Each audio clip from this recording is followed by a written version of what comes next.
some details of the Wing Chun forms, and in today's episode I'm going to focus on a commentary piece studying what we call the long pole, or what's often referred to as the 6.5 point pole, Boon Gwan, and goes by many names, a dragon pole, etc. Essentially, it's two arms holding a single weapon, and so it could be the methodology you might deploy for a two-handed sword, a spear, and certainly in the case of the Wing Chun weapon, a very, very long stick.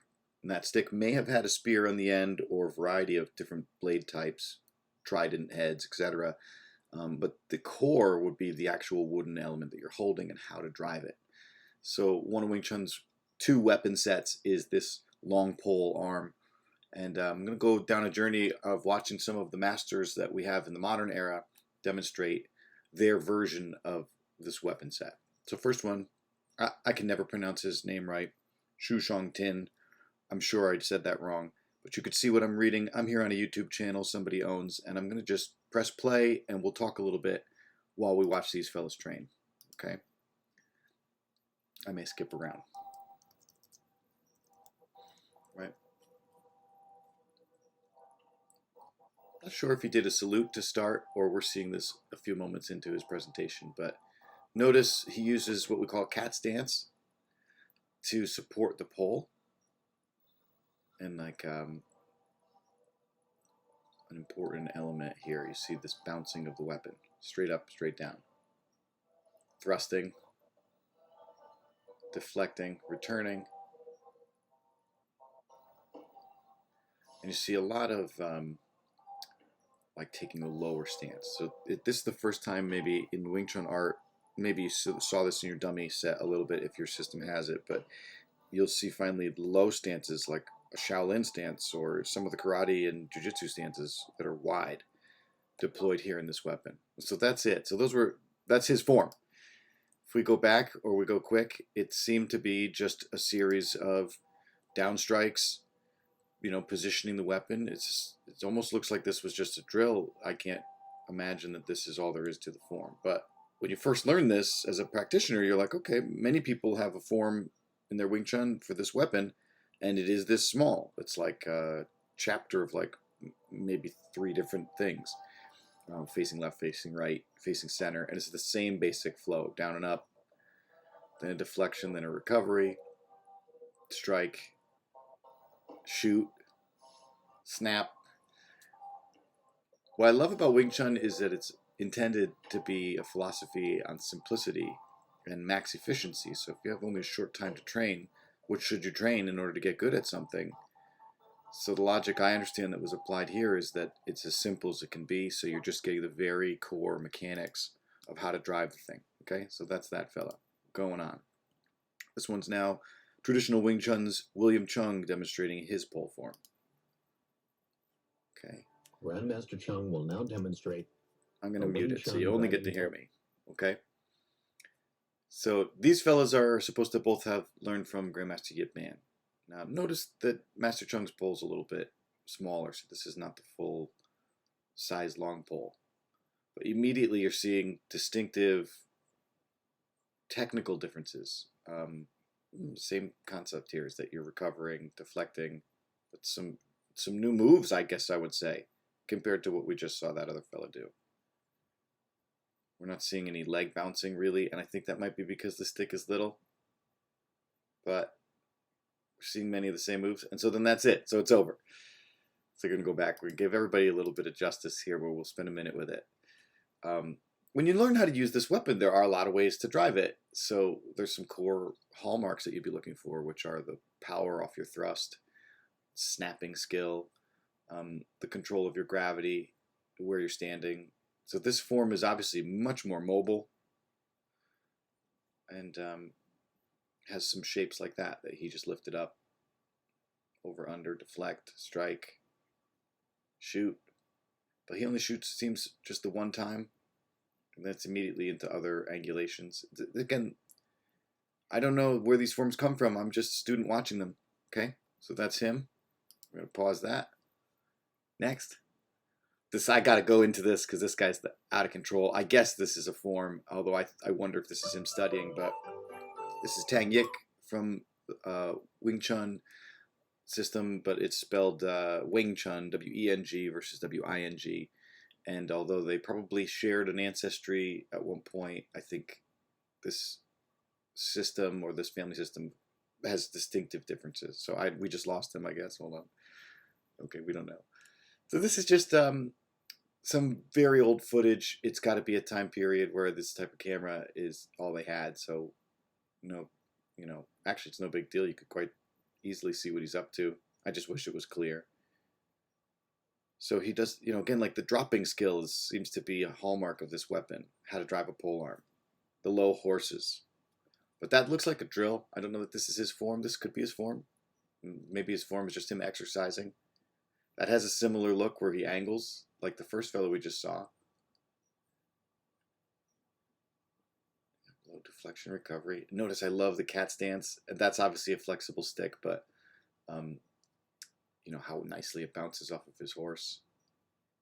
This has got more to it. Clearly, you'll only see this much content maybe in Hung Gar forms, and so we'll get to that in the study of this, because you got to see that anybody that called it Wing Chun, I guess their lineage just passed on a more minimalized approach every time they got into the thing. Certainly in Yip Man's time, this was one of the things they were interested in. I think minimalism was also due to lack of open field environment to demonstrate all the different things you could do. The spaces were limited, and so in that case, maybe the form was then truncated for the things that were only possible to do in a small room. Speculation purely, but so looking at this as a reference, this guy's all over the place. He's hitting with the other side. I mean, it's beautiful and kung fu-y and containing a variety of methodologies, going forward, going back. A lot of drops and angles. Of course, the thrust, which you can't see. That's where I wish the film was better. But in this weapon, your grip on the front hand is going to rotate constantly depending on where you want to put your power, or the rotational force can increase your power. And you don't see that so well in this old footage. But if you were in person and you could see it closely, you'd see the grip changing is constant. And again, with the big weapon like this, no matter your system, you've got to drive it off your body. You can't just take it to the arms. I love the kneeling. I mean, just awesome. Clearly, this is a full library. Okay, by Wing Chun standards, this blows those other two forms out the door. And no offense to anybody. Again, I'm a student. I don't know. You guys, I never met anybody that did these things. The lineages down from those other two systems, and this one included. Just because this guy was good or those other masters were good doesn't mean you're good. You got to practice it. And of course, learning one pattern is good. Start somewhere. And you can start to study it like I am, and you see so many different patterns.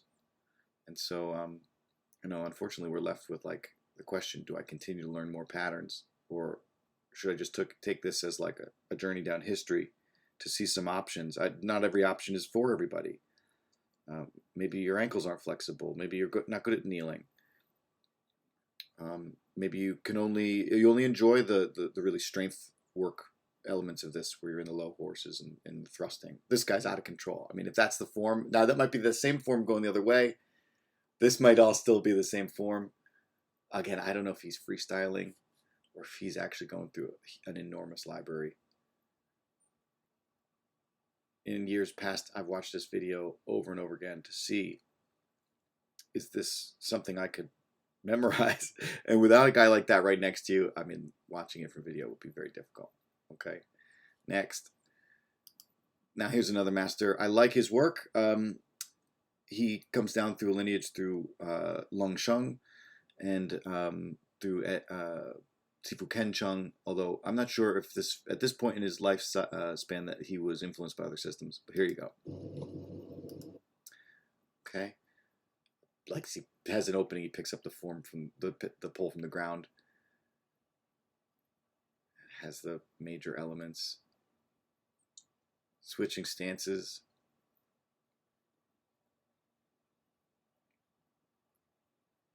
And you see the dropping power. Or, of course, this hallmark move of like being in a cat stance, snapping and breaking the foot of the person. This I love. I love anything that spins. I know it's trickery, but There are some applications if you ever study longsword where you spin to enter or you create an opening from a spin. So either of these few fellows that did any spinning, you could say, well, that's one of the many moves you could do.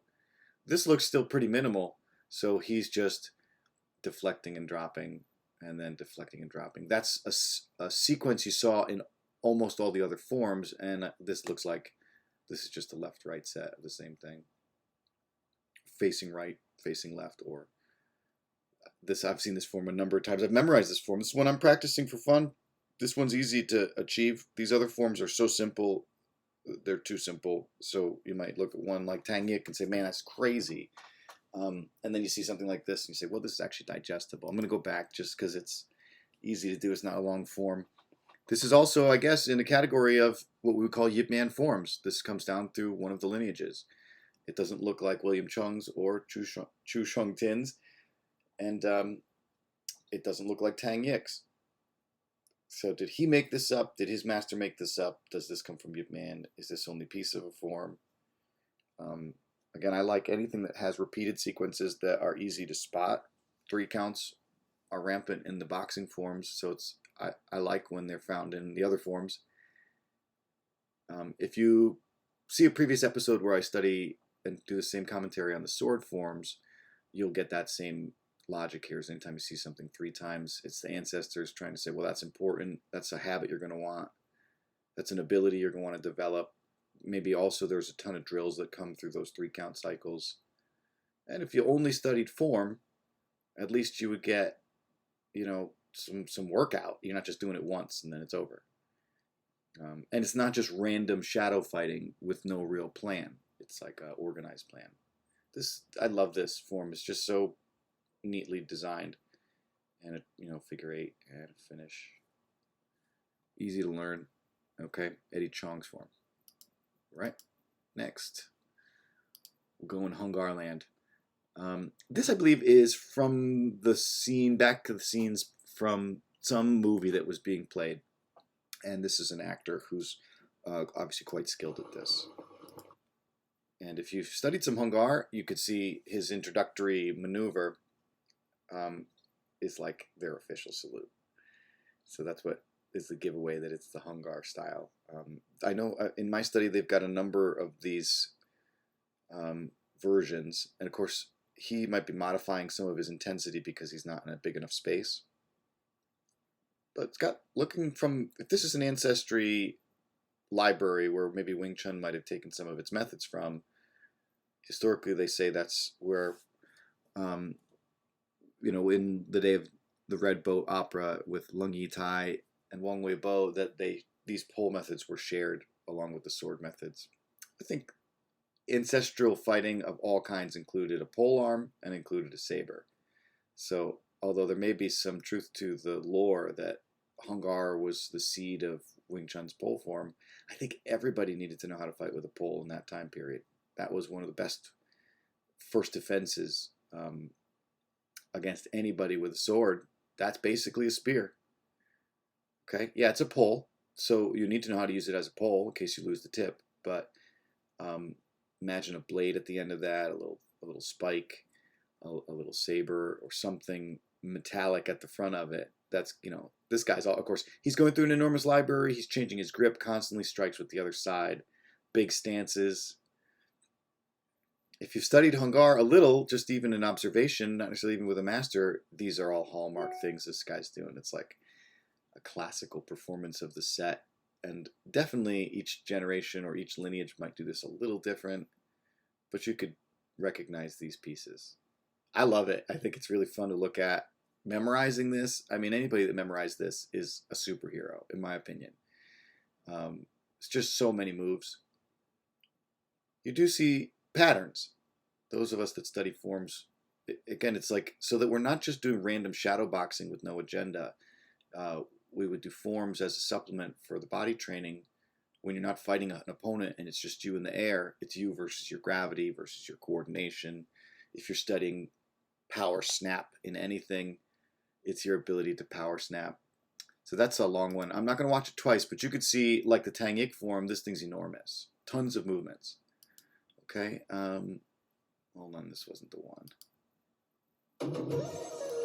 This is a goofy one. I could only find a little bit with the work of Master Lung Ting, and I'm going to kind of skip through because lots of drills, but um, this is more of appears like pieces of an educational video that he produced, and these mostly were done maybe in the 80s, and you could see the film style and the lighting style as an indication of that. But if you know the history a little bit, you understand maybe when he produced these.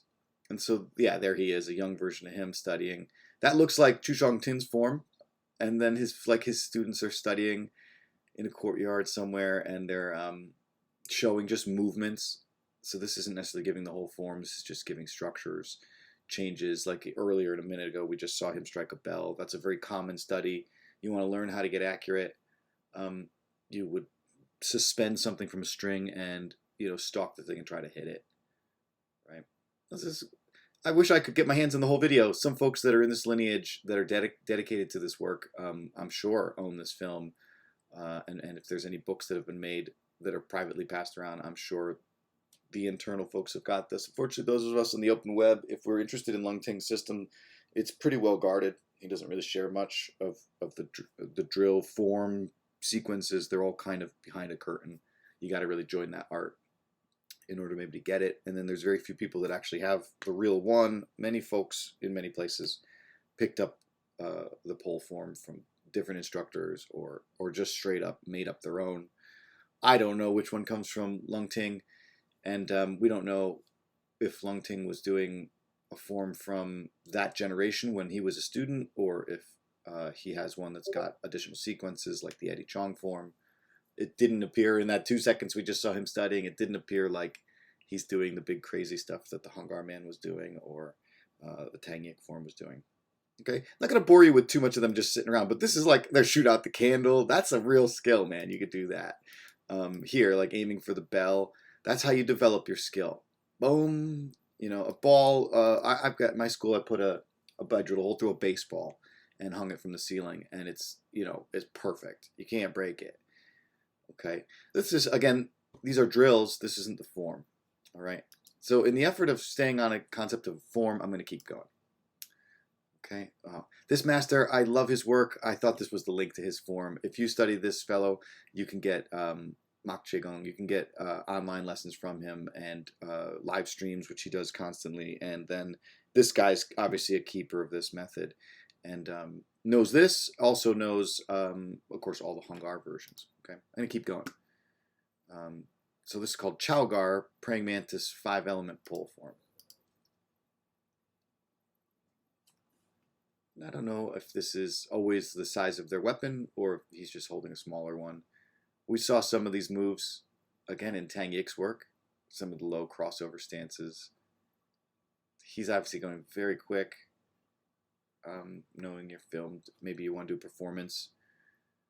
Those of us that might want to study, it's like, oh, he's too quick for me to memorize it. It would be cool if he was going slower, but as a practitioner, you want to be able to fly with that thing. So this is amazing, just very kung fu-y. Looks like a Shaolin, like those forms you'll see. That's the basic monk form. You see this in a lot of spear work. See how they bring the hands together. So I bet this was never a pole. This is a spear. That grip tells you that it's a spear. Maybe the size of the weapon, of course. If this is for spear work, that's the right size for an average spear. Maybe not the big, huge spear that would take a man off a horse, but these smaller ones. And I did a video not too long ago. We were in the woods, a couple of videos where we play with a hiking stick because we look ridiculous walking through the woods with a 10-foot stick. But you bring a 6-foot, 6.5-foot stick out to the woods. As a hiking stick, you look normal. And then you could grab a spot in the land and do some workouts with some friends. So I've done a couple of those day workshops where I take my team out for a hike and we bring a hiking stick and then we perform Wing Chun maneuvers, but with the shorter staff, and it'll look just like this. There's ways that this fella changed directions on the ground and some kneeling positions. Obviously, if you've got freedom to move outdoors, you can circle your opponent. And I'm just going back because there's a move he does in a second where he changes directions. They're right there. That's as you study this art, you're going to see that move is a kingpin on how to get in close. More difficult when the stick is really large, but really valuable when the stick is short like that. All right, I'm going to keep going. This is another Wing Chun, and I don't know their lineage. It took me a little while to translate this, but this is pretty cool that this fellow filmed it twice. So there's always some details. Anybody that's a real Wing Chun player wants to see what would be considered the authentic method. The amount of stick you have behind your wrist would indicate maybe your lineage or maybe the favorite move of a person in that lineage, whether you're holding it with the little bit of the butt at the end extra like this fellow, or whether you're holding it back closer to the end. Those are some distinctive differences. I guess it depends on how big the stick is, whether that's something you would do. It's a pretty good sized stick, but I'm going to guess it's maybe close to 8 feet. Oftentimes, these things are much larger, and so they're very difficult to hold. So that, where he's choked up on the grip a little bit in the backhand, that's common maybe if the stick is big. Okay, I'm not talking about the form, but so that pattern is pretty sweet. Like he's just going all over through a whole library. It has the indications of these other things, dropping and lifting, dropping and lifting. Okay, that's it, he's done. I talked all the way through it. Let's go back. So that's sometimes common. They'll pick the form up where they start on the ground. And then again, 3 counts are like the secret to tapping the subconscious. So a redirect and a thrust. I love this like extreme low fighting.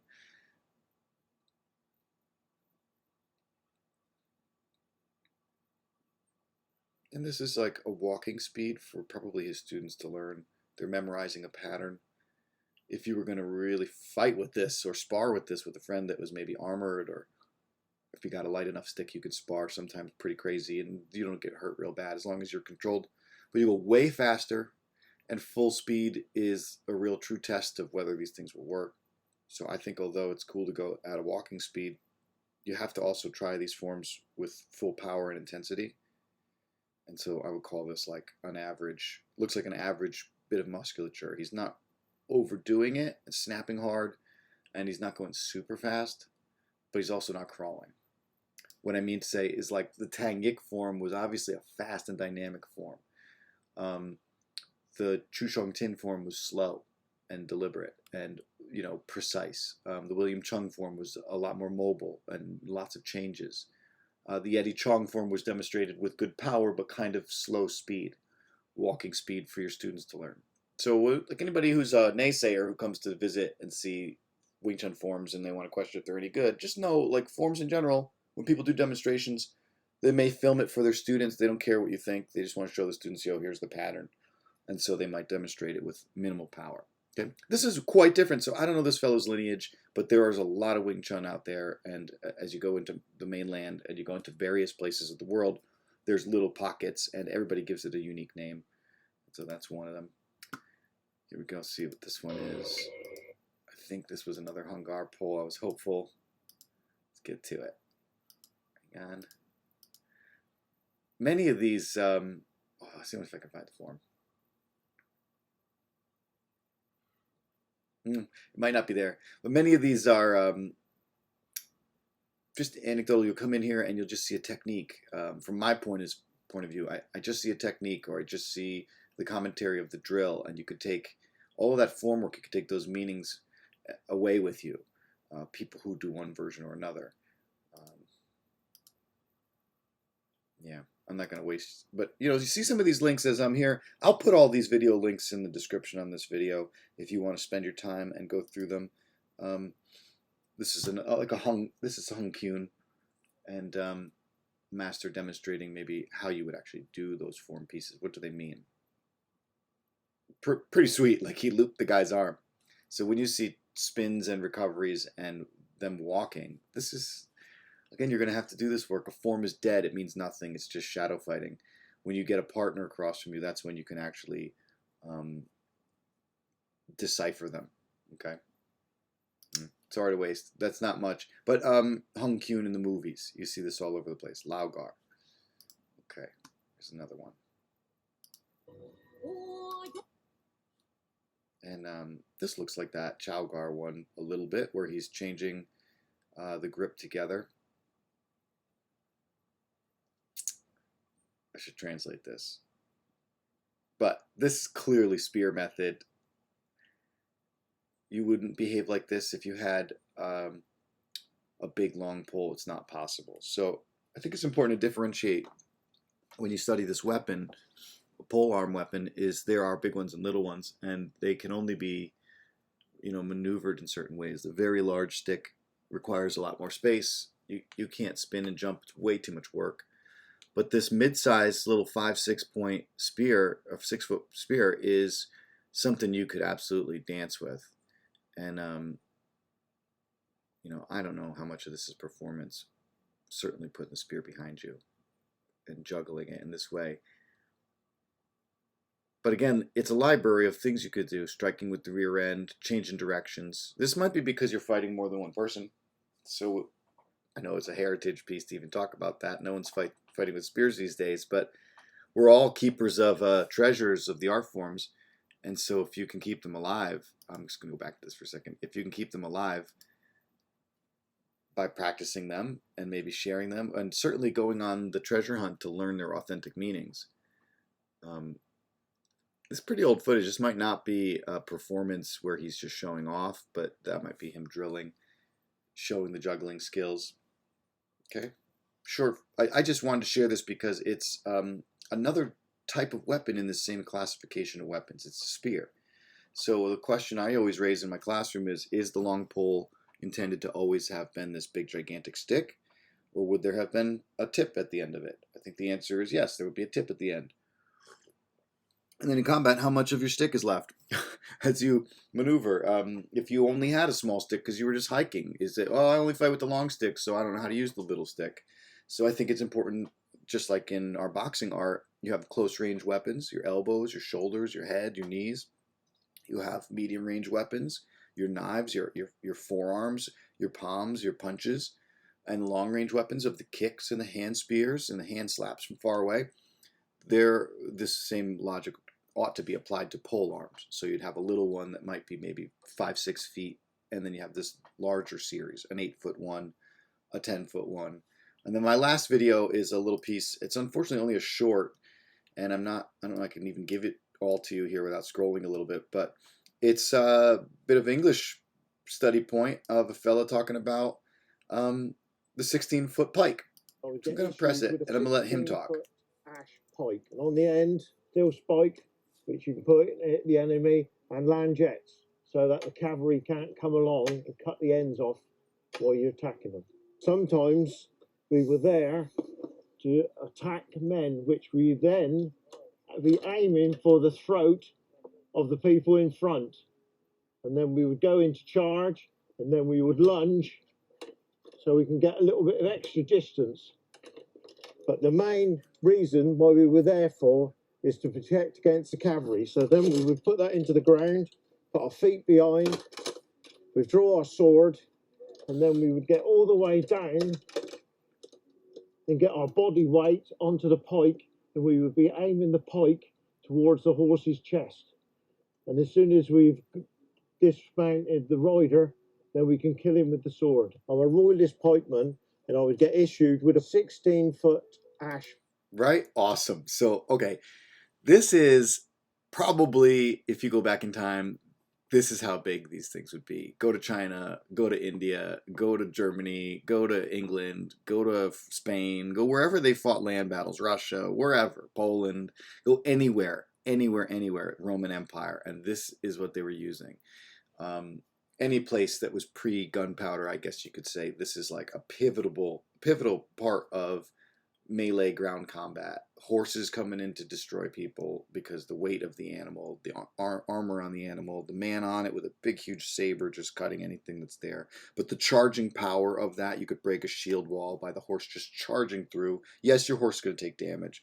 So it's crazy to even think these fellas did this, but society is ruled by violence and the threat of violence, and so the more violent you can be, the more control you can have. It's incredible and sad that you can't just talk it out, but when you can't talk it out, and or somebody else obviously is not thinking rationally, they just want to take your stuff, these methodologies were extremely important. So if you're being attacked by horsemen, here's a solution. You put a wall of guys up with those big long sticks, and the horses don't stand a chance. So these, I think, would be blended in. You got archers behind, you got your own horsemen that might be spinning another team, and of course swordsmen galore, and possibly also folks with smaller long poles, long spears, and or axes and such. Okay, so I'm gonna leave it with this for the video component. I got one more point, so stick around. More little clip and self-promotion here, of course, as the narrator of this piece and content creator of this channel. I'm interested in, of course, sharing the work I've been up to, and of course, making that available for other people. So this is a little. I'm just going to give you a quick teaser. It's a small piece from a recent seminar that we did. This is one of these things where I take my fellows to the woods, and I'm going to kill the sound. But there's a whole dialogue. I'm teaching the whole time. We're talking the whole time. He's working out with me the whole time. And this is a small clip. I've got a full lesson plan that was developed for that day and that was demonstrated and filmed for this day. So that's available on my website, ctwingchun.com or ctwck.com. And you go to my shop and you can find access to that. I'm selling what I guess I would call 12-month access to it. But, you put a little bit of money in the cart, check out, and the video is yours. You can keep it and use it for later on for training. If you've already got a program, maybe this just empowers you to say, okay, that's one version of the way that these drills are done. And again, this is a little stick, so you can just see us. We're working what we call the 4 cardinal points, or your 4 gates, and the Chi Gwan, which is the circular play. And then, of course, if you do know this weapon, there are 4 cardinal points you can eject the other person's stick at: forehand, backhand, high, low. And then there's a series of practicing drills that you would do to develop your skill at it. Okay, so don't overwhelm you by going too much into my stuff, but this is something I want to be able to promote and share with folks, and available at the site, ctwingchun.com. Again, I'll put the link in the description. Now back to the next piece, demonstrating his Wing Chun long pole. Okay. Now we're pretty deep in. We've seen a number of people demonstrate this. So anytime you see a form done in this way where it's not extremely fast, know that he's helping his students memorize it, and he's using it as a workout, not that it's his life on the line and needs to absolutely massacre the person around him. It's to study the techniques that are possible. Again, you see the horse, a wide stance. I don't know if he's in and out of the form, but he's giving you parts of it. Okay, so over under, notice the cat stance. Wang Chunlung's quite brilliant at sharing the small details of his Wing Chun and the bone alignment details of just good martial art mechanics. This is one thing I think his lineage is very famous for, and that's his own dedication. But of course, he was a student of Yip Man directly, and so that's an indication of how good Yip Man's work was, and how good their relationship must have been for him to have all of those details absorbed, and then of course he understands them so well he could pass them on. So you see the inserting and the bouncing. I don't know now. Okay, so he's coming in and out of the form series itself, but you could see that he's saying it's too heavy. But you see some of the pieces that he shows are simple: an out press, a down press.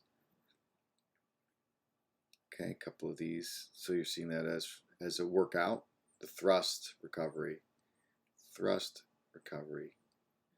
A little different to how other folks did it, but again, I'm always going to use that Tang Yik fellow as an example. Like, his work was so crazy. He had so many horse changes. The Hung Gar master was in so many different stances. These are all really minimalist forms. If you're saying this is how it's supposed to be done, and this is the only way it's supposed to be done, you have to appreciate the history. Is that I'm just, again, assuming these guys just minimalized the form series because there was no space to train it. And then if you are going to duel, really, what are you going to use? So it needed to be minimal. 4 gates, and heaven and earth is your 6 positions. And so that's the top right and left, that's the bottom right and left, and that's the heaven and earth. And then the half point could be hitting with the other half, striking with the butt of the thing, or really, truly, anything that thrusts could be seen as that centerpiece. And so there's a lot of myth that goes with maybe why it wouldn't be called the 7-point pole or the 8-point pole. The swords are referred to as the 8-angled sword, or the sword of 8 angles. This is referred to as the staff that would move 6 1/2 times, or would have 6 1/2 location. lots of theory to it. I won't speculate, and I've heard a variety of different samples, but that is, I believe, the logic is you've got your four corners, you've got your vertical 12 o'clock, 6 o'clock, and then you've got your thrust. But you also have the rear of the weapon, so striking with the butt end of it when a person gets in close, behind you, in front of you, or if switching the grip. So notice that he did not change directions. He just stayed facing the same direction. We saw a couple of masters do this. This guy's supposed to come from Yip Man. So this looked like Zhu Shuangtin's form, not like William Chung's form, not like Eddie Chong's form, certainly not like that Hung Gar form. This was a minimal, he just turned left, turn right. I don't think this is the whole form. You know, normally you're going to see these guys do it, 3 times to the right, turn a little bit, 3 times forward, turn a little bit, 3 times to the left, turn a little bit, salute, and it's done. Okay, on to the next one. Another Wing Chun system called Pan Am Wing Chun, and it comes from Foshan. And so if you know a bit of your history, Yip Man's origin story is that he lived in Foshan, I'm not sure how to pronounce it, but in this area in southern China, mainland China, and it was a well-known village for as a hotbed for many martial arts styles to come and practice. And it was you could really say an epicenter of martial arts in the South in a particular time period. And this is so another non-Yip Man lineage, but still calling their work Wing Chun. Okay, and I don't know if this is the whole form. This is the shorts. I actually do have this on VHS. My Sifu was famous in my heart for always exploring other systems. Even though he had a lineage, he was interested in who had the best work. And in the days past, there wasn't many videos on this work. So if you can find anybody that had anything, it's like, let me see it. Oh, it's $20, no problem, I'll buy it. Oh, it's $50, $100, no problem, I'll buy it. So this guy did have a series of videos that you could get, and it's unimpressive. If this is his long pole form, he's either obviously old in age and not going crazy with it, demonstrating slow. But again, this is a minimal form, and I've seen this before. So that's it. That's the whole thing. Nothing to it. Okay. He picks it up from the ground. That's common. We've seen that in a few other systems. Very minimal, just a little bit left, a little bit right, a thrust, a drop, a lift. Again, this is a big stick. So what you can do with the big stick, you can't do with the little stick, or the little stick can't do with the big stick. It's strange to me how his elbows are far out, and he's not yet used the cat stance. Again, this might just be because that's what they preferred. It looks like he's outdoors, and if he was always in mainland, he probably did have some space to train this in its full length, so they could be spinning around and rotating and jumping. But this is not a demonstration of that. This is either him just drilling, or I guess what he calls the form. I have seen a bunch of other people do this form in his lineage under him, modern players, and it's the same. It's a total of maybe like 25 moves, and it's over. Okay, thanks for watching. So, 通背夺命枪的特点是 see if we get the sound figured out. We're gonna kill that. I'll put that back on. But he did say Tongbei, and so as we study the different styles, different family systems, you might be familiar with that one and observe the way that their arms move as they do their boxing work. If you've seen any, there's a handful of videos about their boxing work, but to me, again, this is a recurring trend. The movements are all how to drive this weapon. So every boxing system is based on whatever weapon it wanted to maneuver. Love this. This guy's incredible. Doesn't look young just by the way he's dressed, but he might be young, mid-age. Obviously very experienced with this. So always, I know this is not a full 10, 12 foot spear dragon pole. This is obviously a man's height. We're going to watch this again because it's just so good. See the basic thrusts, sweeps, lifts, drops, parry overs, but this has got, now some interesting footwork. He keeps switching stances, the basic shuffle, sweep, skip, back retreat. There's a lot of footwork. So clearly anybody driving this spear has to be very mobile. Maybe again why you see less footwork in the large staff method is because the thing's just so big. You don't really have the luxury to move so much. thing's so cool, so cool. So spear is, of course, an incredible weapon, and really, if you're interested in long pole, at least I am. I see the spear mechanics everywhere, and this little spear is just so cool and so fast. Tremendous. Okay, on to the next one. We got one more. Hold on, we're going back to the beginning. So this is a crazy. Let's see if I can get this bigger.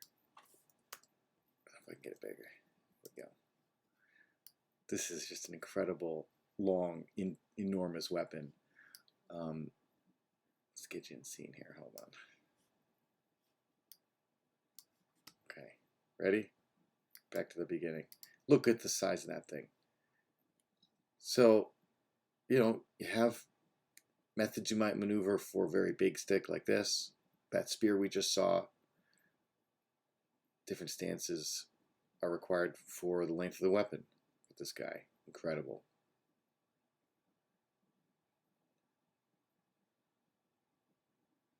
Not sure how long this is. I don't know if this has got even a form in it, but this fellow just demonstrating his power over the weapon's mass. It's a very traditional exercise done with all the sticks. If you ever train with a stick this big, boy, you can see the value of its weight. And so this is like the hardcore weight training to train with a weapon this big. Very classic, very classic. An ancient weapon, truly. Like, this is how you stop cavalry. And you need to have incredible strength to drive it, steer it. So that's a traditional strength development exercise. You could see how ripped this guy is, even though he's got a jacket on. You could see it when he brought his hands back just a moment ago. Just big value on our back muscles, our frame, our spine. It's supposed to be the final thought in martial arts, of course, is that you would have you just have great fitness and great strength. At the same time, agility, flexibility, speed. But you don't want to short your body on its power generation potential. So the spine, the stance, incredible. Anyway, I'll leave you with that. I promise, if you stay with me for this long, you might as well stay with me to the end. We're going to try to make a full circle here and have comment on everything you've just seen with a quick summary. I look forward to maybe a dialogue in the comments. Anybody likes this work and wants to, rap about it and talk about it, please have a dialogue in the comments. I'll leave it open. If you're respectful, that would be helpful. Anybody studying this, I think it's great to see somebody like myself or anybody just put all these forms into one video that you could then enjoy as a journey into this art form. Okay, so I'm going in. This is Wing Chun long pole through the lineage of Grandmaster Moyat. Again, another Yip Man disciple. So not super familiar with this particular fellow's work, but I do know the lineage well. Having trained here in the Northeast in Connecticut, we got a lot of folks through the years that did study the Moyat system through different disciples under Moyat, and so we got to see and meet, and I got to touch hands with a number of fellows in this lineage.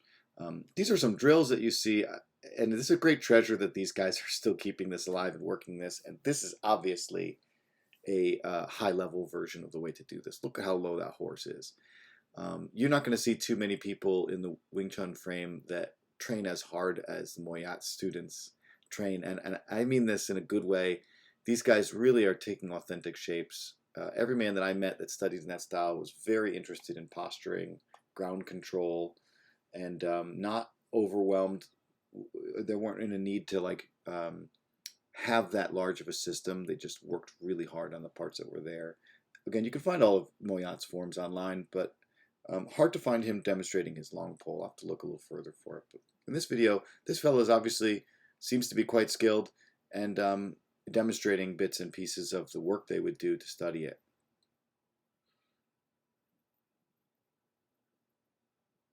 I'm not sure if these guys are just doing a drill now. I believe so.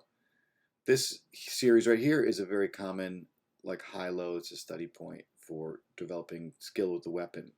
If it's a big stick like this, it's heavy. You can feel, if you ever practice this, you feel this is a hell of a workout. So forget about bench press or lat pull downs or squats or deadlifts. Get a long pole in your hand that's made of solid wood and go play with it, and your whole body will get the most insane workout. If you go for those low stances, there's your squat work, there's your lunge work. Build your calves, build your feet, build your back, build your glutes. And then, of course, if you're interested in shoulders, my God, there's so much shoulder work in this style. It's really an art form into its own. The shoulders are not isolated. They include all the muscles of the back. And I just thought this one was great because it's a series of them practicing some traditional drills. So if you're a practitioner and you teach and you're looking, or maybe you're an instructor and you teach and you're looking to share drilling methods with your students and you want to be an innovator in developing methods, certainly as your students get very good, this system is too small, they'll run out of content and they may leave you for a Hung Gar master or leave you for somebody who's got a more elaborate system. And again, like the Moyat work is simple, although these guys are now getting a little bit crazy with it. It's simple and powerful and a good case study for good Wing Chun that's simple, that's effective, that isn't necessarily got a ton of content, like all these, they're spinning and kneeling and jumping. That's not really necessary. You just pick the thing up, move it in minimal ways. It goes up, it goes down, it goes left, it goes right. It's high and low. It's a simplicity system, right? But you could say, okay, just going back maybe to where he had the stick in his hand. Hold on. If this is his form, oh, he's just doing Gwan. Deceptive advertising. I want to see the whole form. I have seen Moyat's form, so although you guys may be seeing this for the first time, this is a thing that they do. And we saw this in Wang Shenlong's form. We saw it in Zhu Shongtin's form. Many of the other masters obviously were way more mobile. Okay, so that's just a series of the lift drop control that we see in all the other sets. And the difference being whether it would be a fuller form would be they face left, they face forward, they face right. Same series, drilled in multiple times. Okay, and I got two more. Let's go to this one, and I'm gonna end with one that's really, I think, a tongue-in-cheek but kind of fun. And I'll just finish with that last one. So stay with me for one more round here. This is Wing Chun Lukten Boon Gwan through Augustine Fong, and the heritage I understand in his lineage is that he comes from Ho Ka Ming. Ho Ka Ming was one of the last disciples of Yip Man when he was in Hong Kong. Okay, so towards his later age. And so this would be, you could see Yip Man's tutelage as a couple of generations if you chunk it into 5 to 10 year windows. He had his first class that was very hands-on. The second class taught mostly by the seniors. The third class taught mostly by those seniors. And so then he would cherry pick who he liked the most and work out only with them. And that's great. He earned that right. But that means that the game of telephone for what's the real style started to change, and some of the sections got rearranged, and some forms have additional sections. And of course, if you see these simple forms, if you were given that pole form, you waited all these years of your life and all these countless hours of training, finally your master wants to show you the pole form, and he shows you a pole form that's only got 10 moves, you go, wait a minute, I thought this art had a pole. Again, you might miss the message here is that it's about simplicity, and what are you really going to use in combat? But having seen some of these more advanced forms, it's missing pieces. So here we go. We'll go into Augustine Fong's. I've, of course, seen this form, and in my years past was studying it to try to memorize it. This is a good video series that he had out. And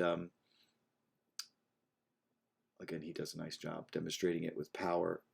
This is pretty cool. It's got the openings, but now it starts to look like some of the things we just saw in the Yip Man series. Thrusting and dropping, barring, inserting, shooting, undercuts, overcuts.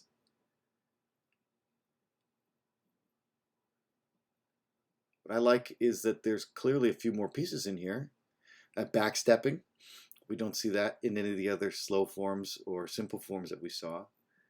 So I like Augustine Fong's work a lot. I really think he's a keeper of that high-level skill and has great posture and position and good power, obviously.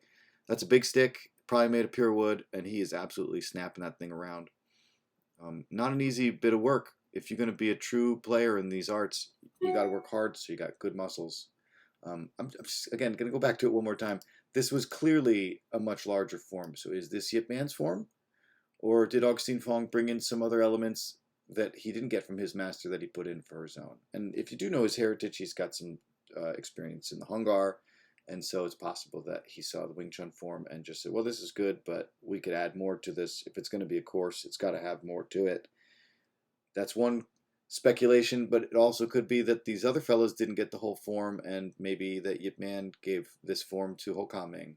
I don't know that he gave this form to Ho Ka Ming. I think Augustine Fong, to his brilliance, is known for maybe innovating and, in this case, possibly adding some Hung Gar components into this work.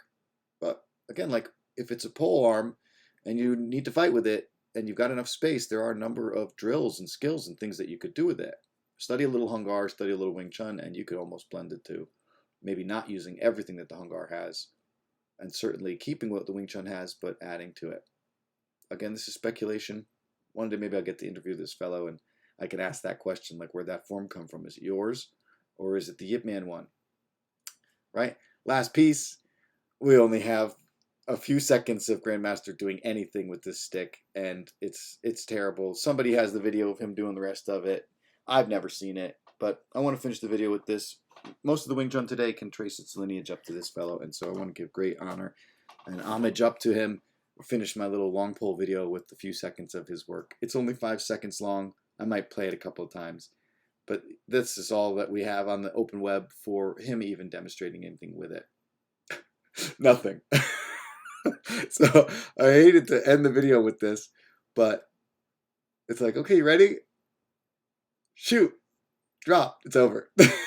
And with that, I'm going to leave you.